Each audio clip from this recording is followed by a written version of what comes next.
কালকে নাসিরুদ্দিন পাটোয়ারি এনসিপির নেতা নির্বাচন কমিশনকে মেরুদণ্ডহীন প্রতিষ্ঠান, দলীয় আজ্ঞাবাহী প্রতিষ্ঠান হিসেবে আখ্যায়িত করেছেন। নির্বাচন কমিশন সম্পর্কে যেহেতু এই গভর্নমেন্টের তৈরি, সুতরাং অন্য কোনো রাজনৈতিক দল কিন্তু তীব্র ভাষায় আক্রমণ করে না, কিন্তু বরাবর দেখা যাচ্ছে যে নির্বাচন কমিশন নিয়ে এনসিপির ব্যাপক আপত্তি।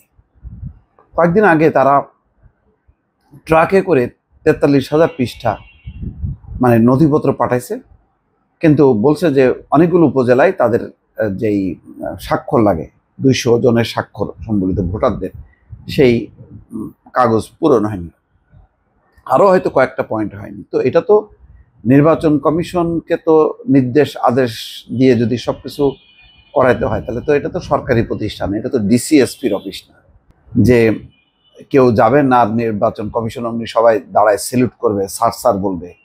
এটা তো মনে করার কোনো কারণ নেই। এনসিপি মনে হচ্ছে যেন সব কিছুই তার আয়ত্তে আছে, শুধু ওই নির্বাচন কমিশনটা তার আয়ত্তে নেই। তো নির্বাচন কমিশন কিভাবে কাজ করবে? আগের মতন করে যদি যেভাবে ওই যে তৃণমূল, বিএনপি, বিএনএম, বিএসপি কি সব রাজনৈতিক দল যেগুলি অনুমোদন দিল না সরকারের পক্ষে নির্বাচন করবে বলে, তো সেরকম করলে কি ভালো হয়? আমরা কি সেই নির্বাচন কমিশন চাই? আর কারোর তো তেমন কোনো আপত্তি নেই।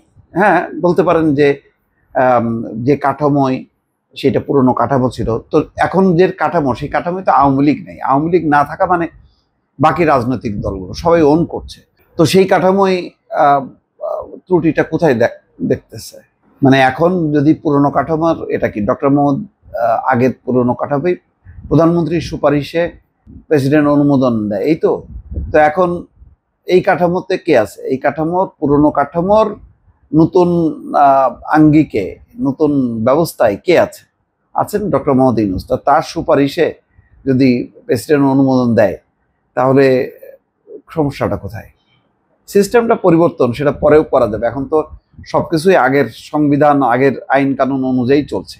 তারপরে নতুন যখন নাকি রাজনৈতিক বন্দোবস্ত হবে নির্বাচনের মধ্য দিয়ে, তখন আবার চেঞ্জ করা যাবে। কিন্তু এখন এত কঠিনভাবে বলার কি কারণ আছে?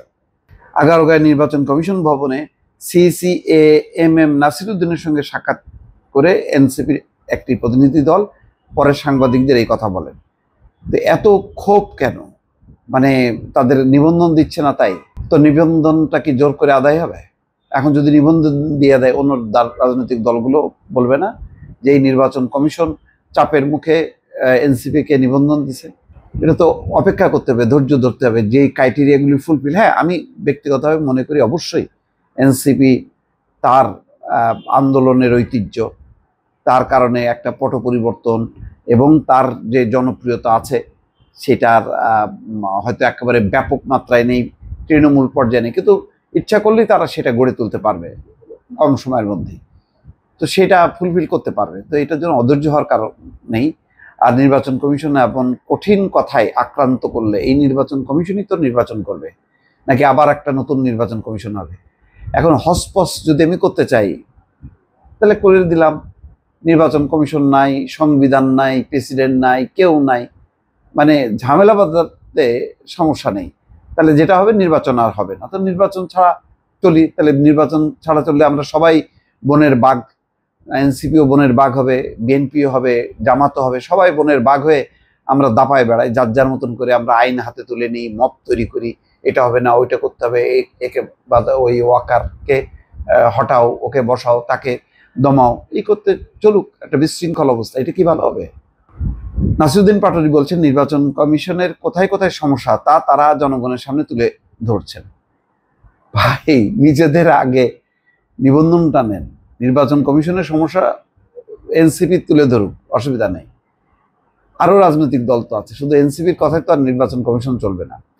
ইসি যে মেরুদণ্ডহীন একটা প্রতিষ্ঠান, তা তাদের কাজের মধ্য দিয়ে আস্তে আস্তে প্রকাশ পাবে। তিনি বলেন, আগে ভোট দেওয়ার অধিকার থেকে মানুষকে বঞ্চিত করা হয়েছে, এবার ভোট নেওয়ার অধিকার থেকে বঞ্চিত করার জন্য তারা হচ্ছে।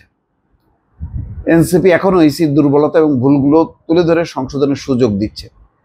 নাসিরুদ্দিন পাটোয়ারি বলেন, নির্বাচন কমিশন দেশকে গণতান্ত্রিক প্রক্রিয়ায় নিয়ে যাওয়ার জন্য একটা প্রতিষ্ঠান, কিন্তু তারা পর্যন্ত পর্যবেক্ষণে দেখেছেন এই প্রতিষ্ঠানের অধিকাংশ অঙ্গ জুড়ে সামরিক উদ্দীপনা পোশাকে এবং বাকিটুকু দলীয় পোশাকে, মানে পুরোটাই অঙ্গ জুড়ে, অধিকাংশ অঙ্গ জুড়ে সামরিক উদ্দীপনা পোশাকে আর বাকিটুকু দলীয় পোশাক। তা সামরিক উদ্দীপনা এটা আবার সমস্যা। এখন বাংলাদেশে পট পরিবর্তনের পর সামরিক বাহিনী উদ্দীপনেই তো একটা ব্যবস্থাপনা করছে, এখন আইন শৃঙ্খলার দায়িত্বে তারা আছে, তো এটাও কি একটা সমস্যা? তারা নির্বাচন কমিশনের সামরিক কর্মকর্তারা আগে ছিল না, অবসরপ্রাপ্ত সিভিল এবং মিলিটারি অবসরপ্রাপ্ত কর্মকর্তাদের দিয়েই তো হচ্ছে। সমস্যাটা কোন জায়গায় হচ্ছে সেটা কিন্তু পরিষ্কার বলা, মানে তারা বলছে না।